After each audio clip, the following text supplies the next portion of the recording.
अमरावती शहरामध्ये पहाटे वादळी वाऱ्यासह जोरदार पाऊस झाला। खासदार नवनीत राणा यांचं प्रचार कार्यालय जमीनदोस्त झालंय। अमरावतीच्या इरविन चौकामध्ये झाडं कोसळली।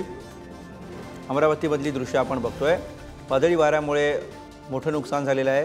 राणांच्या प्रचार कार्यालयाचं सुद्धा नुकसान यामध्ये झालेलं आहे। अमरावतीमधली दृश्य राणांचं प्रचार कार्यालय या ठिकाणी होतं, ते प्रचार कार्यालय जमीनदोस्त झालं।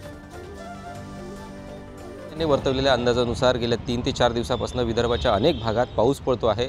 आज सकाळी देखील सोसाट्याच्या वाऱ्यासह अमरावतीला अवकाळी पावसानं झोडपल्याचं चित्र आपल्याला पाहायला ठिकाणी मिळत आहे। अमरावतीच्या इरविन चौकामध्ये जर बघितलं तर मोठ्या प्रमाणात या वादळी वाऱ्यामुळे नुकसान झालेलं आहे।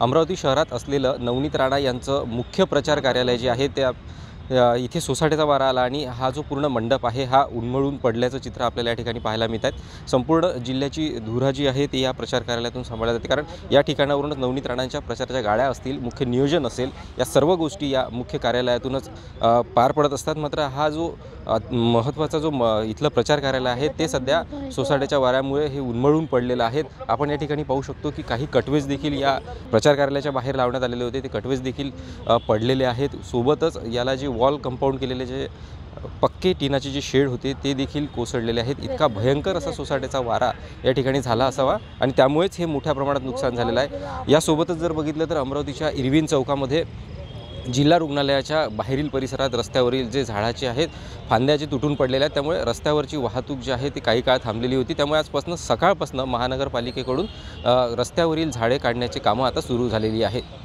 छगन जाधव, पुढारी न्यूज, अमरावती।